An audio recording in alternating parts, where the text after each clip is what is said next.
오늘 말씀은 세례에 대한 말씀입니다. 세례는요, 많은 의견이 분분한 주제인데요. 왜냐하면 세례 언제 받는 것이 좋으냐, 어릴 때 유아 세례가 좋으냐, 인격적인 신앙의 고백을 하고 나중에 받는 게 좋으냐, 이것으로도 부딪힘이 있는 주제이고, 물에다가 간단하게 이렇게 뿌리는 게 좋으냐, 물속에 푹 담겼다가 올라오게 하는 침례가 좋으냐, 이걸로도요 교단마다 사람마다 해석과 주장이 다릅니다. 오늘은 이런 관점들을 말하는 것이 아니고요, 좀 내려놓고 2000년 전에 예수님이 요단강에서 요한으로부터 세례 받으신 이것하고 우리와 어떤 연관이 있는지를 말씀을 통해서 확인하려고 합니다. 많은 성도들은 이 예수님의 세례 장면을 중요하게 여기지 않아요.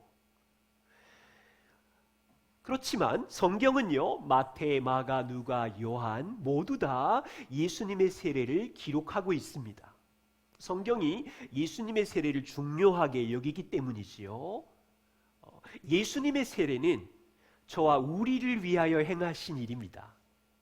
그것이 무슨 의미인지, 나에게 어떤 연관이 있는지를 우리가 함께 이 시간 말씀을 나누려고 해요. 한 3가지 정도 살펴보겠습니다. 첫 번째는요, 2000년 전에, 시간이 너무 길어요. 2000년 전에 요한이 유대 그리스도인에게 행한 물세례의 의미는 무엇인지, 우리가 지금 생각하는 세례와 다릅니다.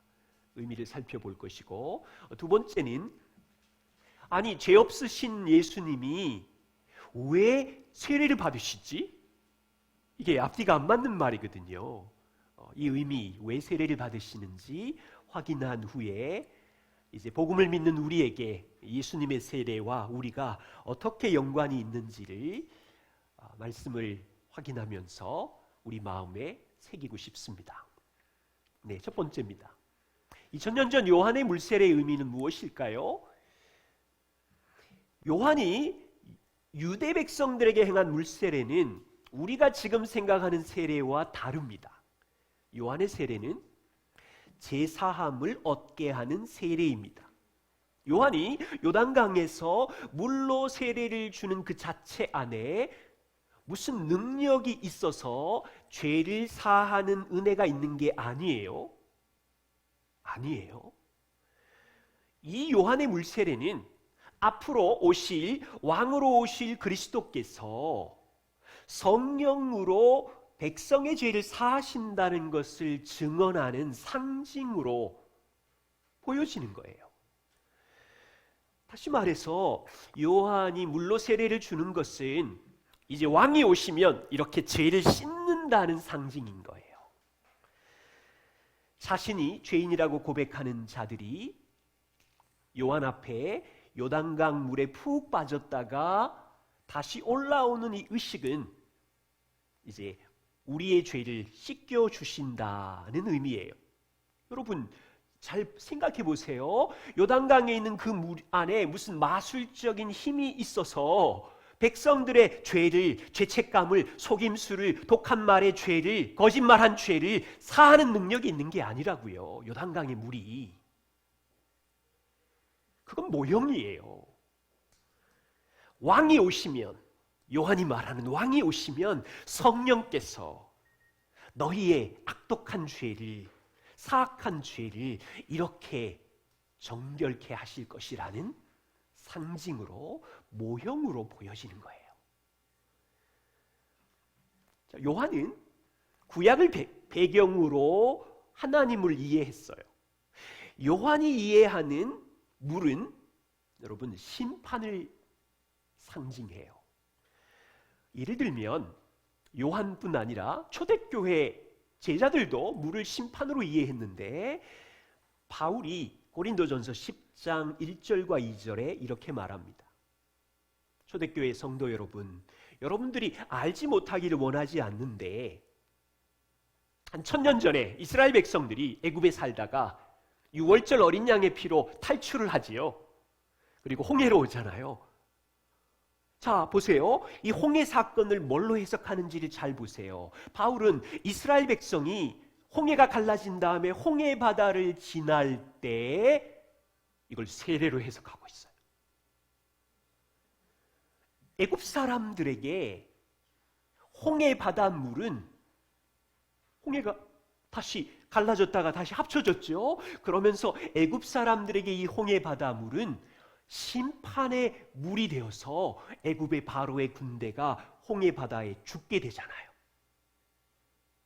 그런데 이스라엘 백성들은 홍해 바닷물을 지나가지만 구원을 얻어요.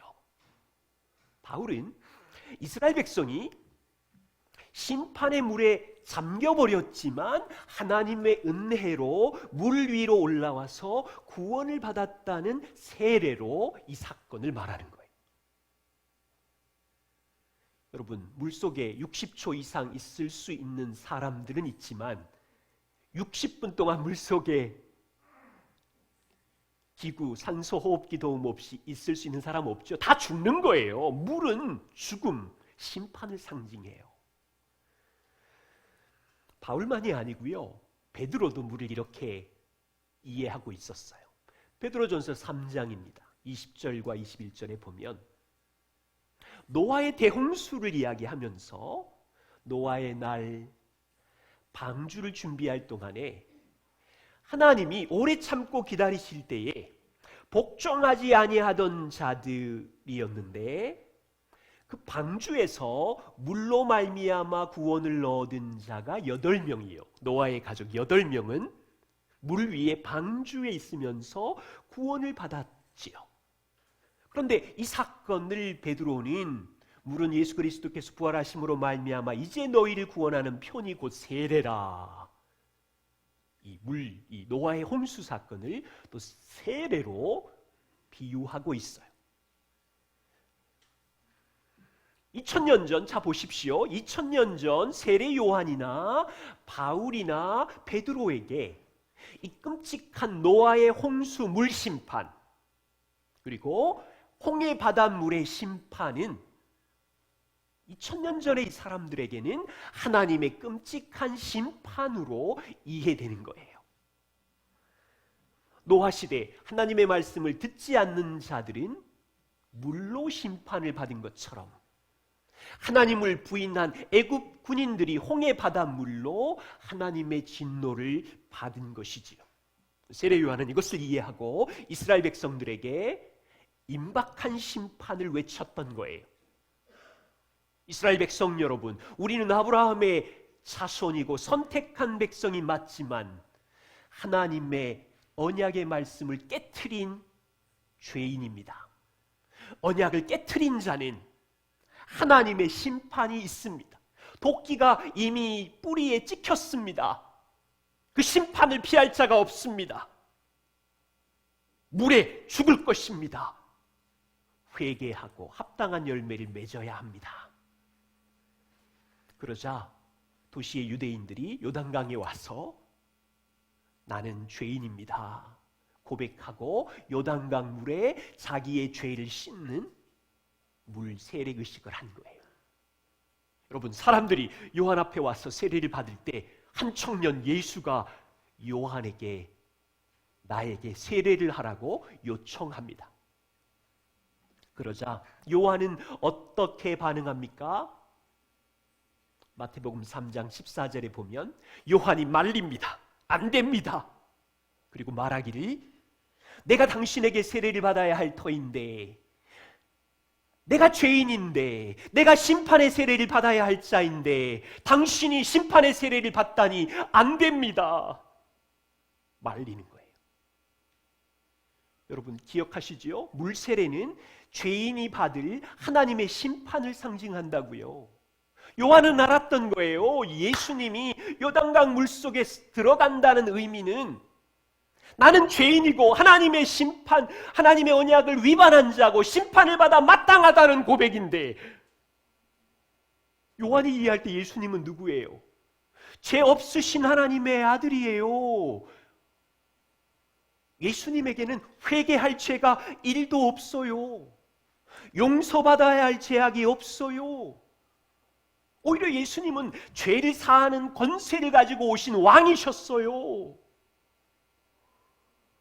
원칙적으로 예수님에게는 죄 사함을 받을 세례가 전혀 필요 없는 분이셨어요. 요한은 이것을 알았기 때문에 안 됩니다, 말린 거예요. 그런데 예수님이 어떻게 반응하세요? 15절에 요한아, 이제 허락해라. 허락해라. 우리가 이렇게 해야 모든 의를 이룰 수 있는 거야. 이렇게 해야 하나님의 모든 의를 이룰 수 있는 거야.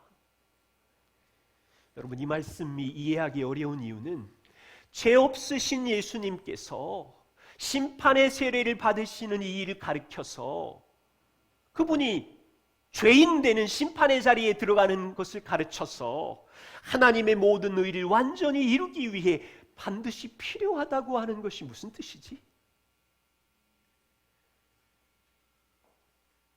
여러분, 무슨 뜻이에요? 죄 없으신 예수님에게는 필요 없는 심판의 세례를 왜 예수님은 허락해라.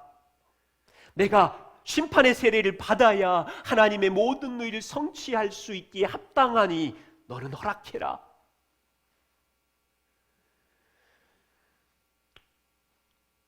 우리나라의 역사는 안타깝게도 역대 대통령들 중에서 전두환, 노태우 대통령은 자기의 죄로 감옥에 갔어요. 지금도 감옥에 있는 대통령도 있어요. 역사의 아픔이죠. 이유는 자신의 죄로 감옥에 간 거예요. 그런데 이 장면 보세요. 죄 없으신 왕이신 하나님의 아들이 감옥 정도가 아니고요, 자신을 죄인과 동일시하고 있는 거예요. 자신을 범죄자와 동일시하는 거예요. 죄인이 아니신데 하나님의 심판을 받는 자리에 들어가시는 거예요. 이렇게 해야 하나님의 모든 의를 이룰 수 있다고 말씀하시는 거예요. 다시요, 지금 이 세례는, 요한에게 받는 물 세례는 아직도 상징일 뿐이에요. 실제가 아니에요. 지금 물 세례는 심판의 상징으로 예수님이 물에 들어갔다 나오시는 것이지만, 실제는 얼마 후에, 이제 3년 후에 예수님이 십자가 위에 달리실 때 우리 대신 하나님의 심판과 저주를 받는 게 실제예요. 여러분, 예루살렘으로 올라가는 길 한 3년이 지났어요. 야고보와 요한이 예수님 앞에 나왔어요.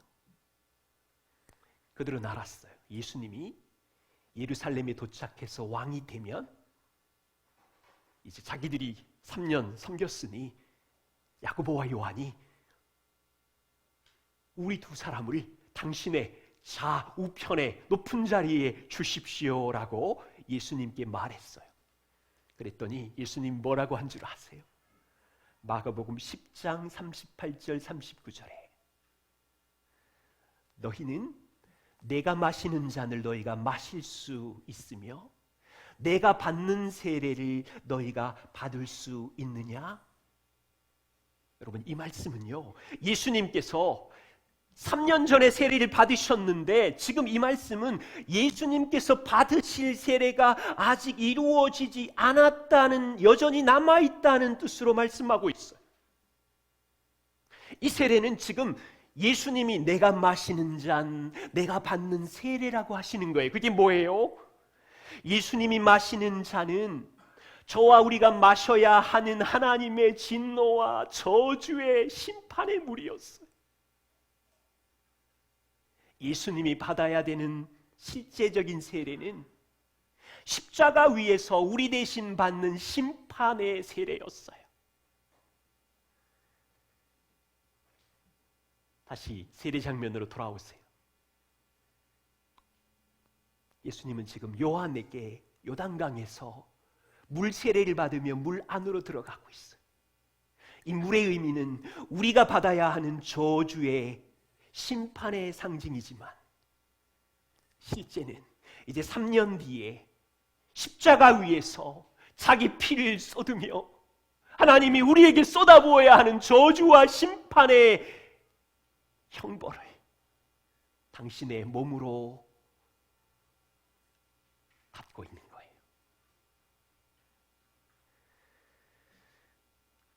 여러분, 지금 러시아와 우크라이나 전쟁으로 우리 마음이 많이 불편하시지요? 너무 유튜브와 영상이 발달해서 조금만 찾으면 영화 같은 장면들을 보면서 마음이 쓰린 시기입니다. 이번 주에 뉴스에 한국에서 오케스트라 단원으로 활동하던 우크라이나 출신 연주자 3명이 소개되었어요. 이분들은 서울 팜스 오케스트라 단원으로 활동한 분들인데 한 분은 47세 드미트로이고요.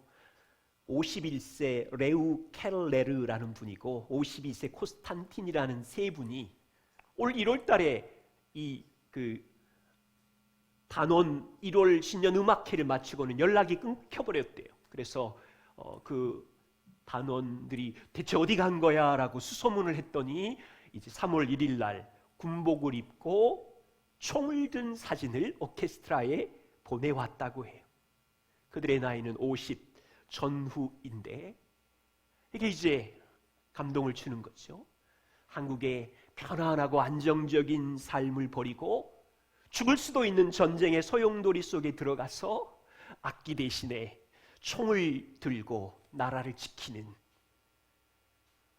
그래서 우리는요, 이 시즌에 가정이 함께 모일 때 이 전쟁이 중단되도록 평화가 있기를 함께 기도해 주십시오.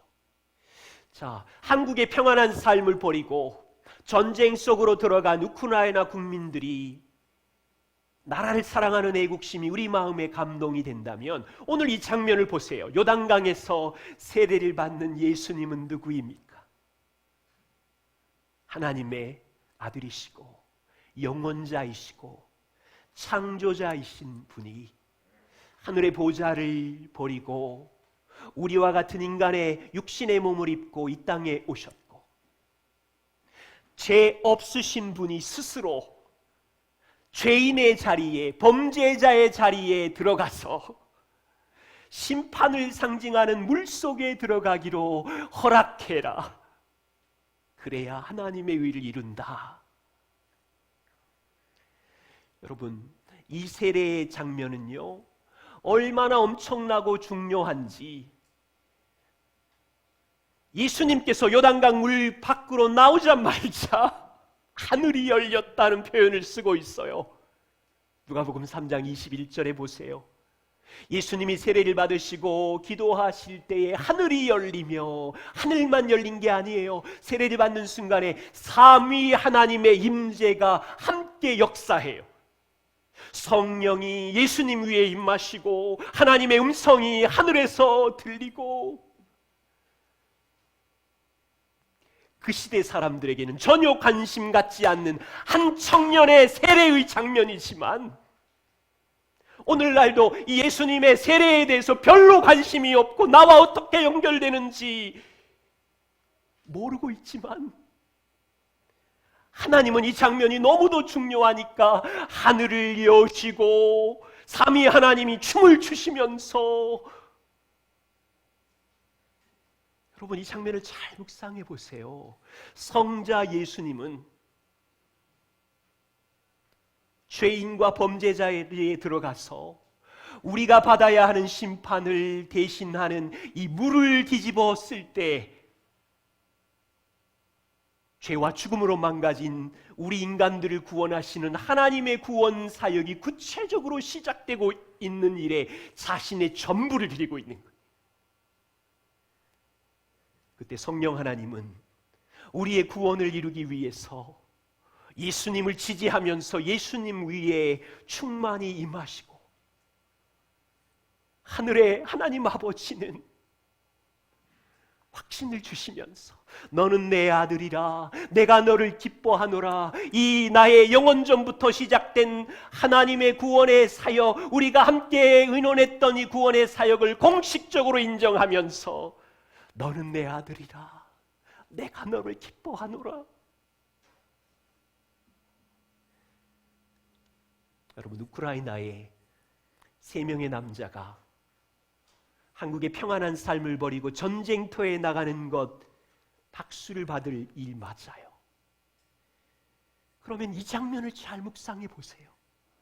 십자가를 향하여 구원을 이루기 위하여 죽으러 가는 하나님의 아들을 향하여 하나님은 아무도 관심이 없지만 하늘을 여시고 구원을 위하여 일하시는 이 장면은 우리가 놓치지 말아야 돼요.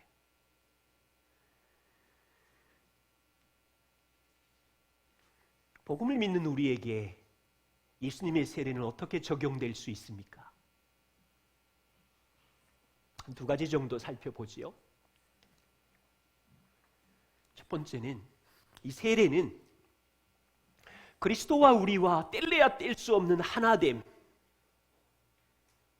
연합, 이것을 초대교회 성도들은 붙잡았어요. 예수님이 세례를 받는 것과 성도들이 받는 세례의 연결성, 바울은 이것을 성도는 그리스도와 하나 되었다는 진리를 세례로 설명하고 있는데 로마서 6장 3절 4절입니다. 같이 한번 읽어볼까요? 여러분 여러 번 보셨겠지만 한 목소리로 읽겠습니다. 무릇 그리스도 예수와 합하여 세례를 받은 우리는 그의 죽으심과 합하여 세례를 받은 줄을 알지 못하느냐.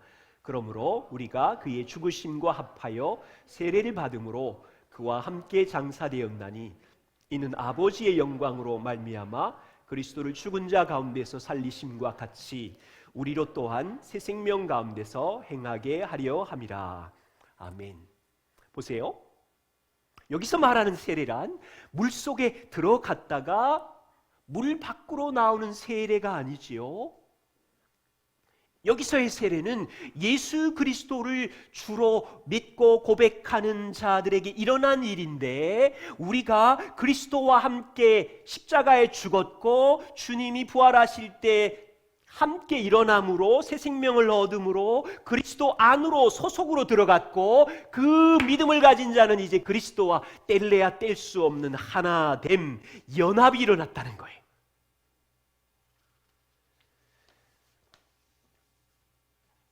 여러분, 저와 우리는 그리스도와 이제 일생 동안 하나됨, 끊을래야 끊을 수 없는 연합 안에 있어요. 그 설명을 바울은 2000년 전 예수가 십자가에 죽을 때 그 십자가 현장에 우리가 죽지 않았죠?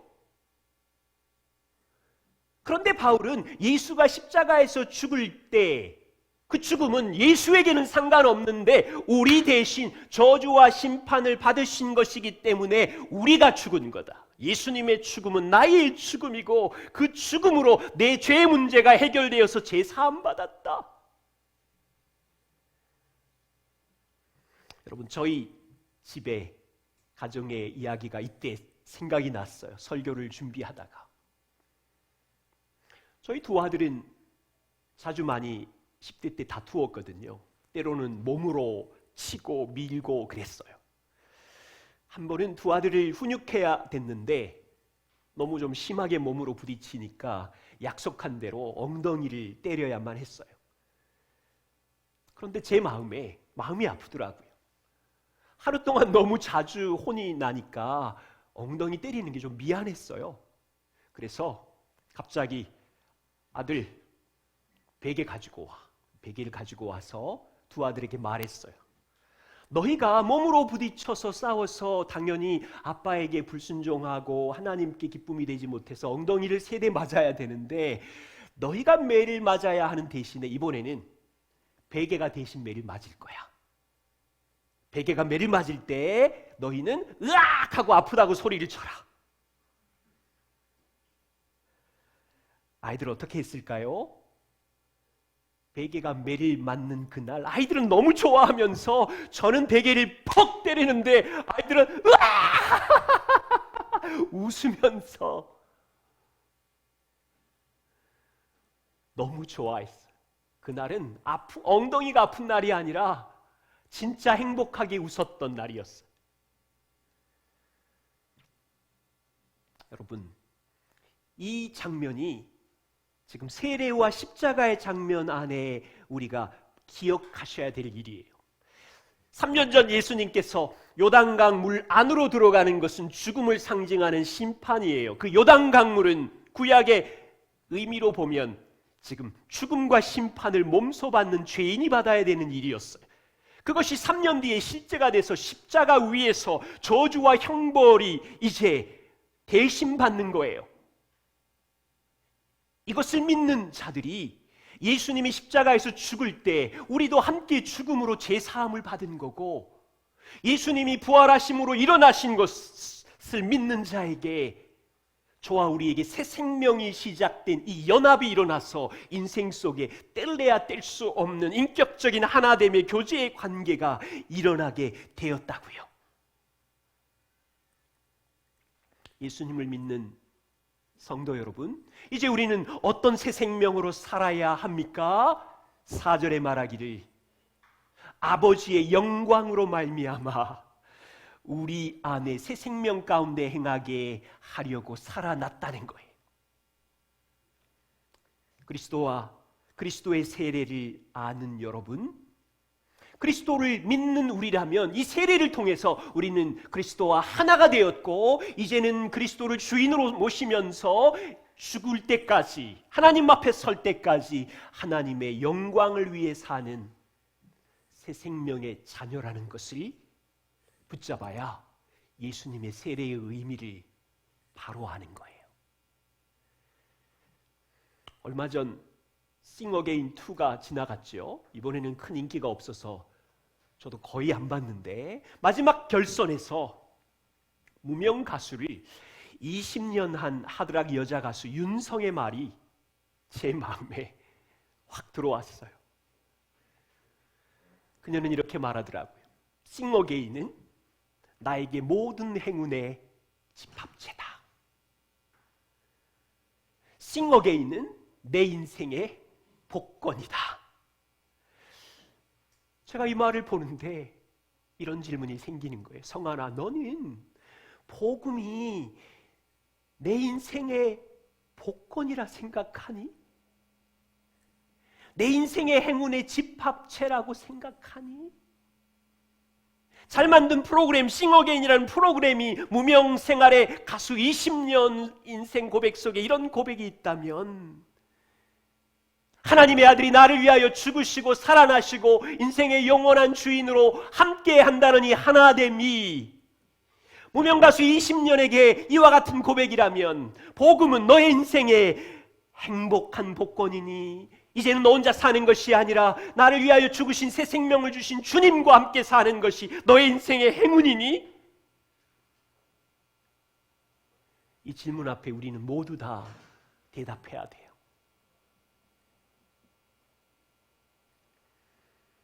두 번째 배우고 싶은 것은 이 세례 장면에 하늘에서 들린 하나님의 음성이었어요.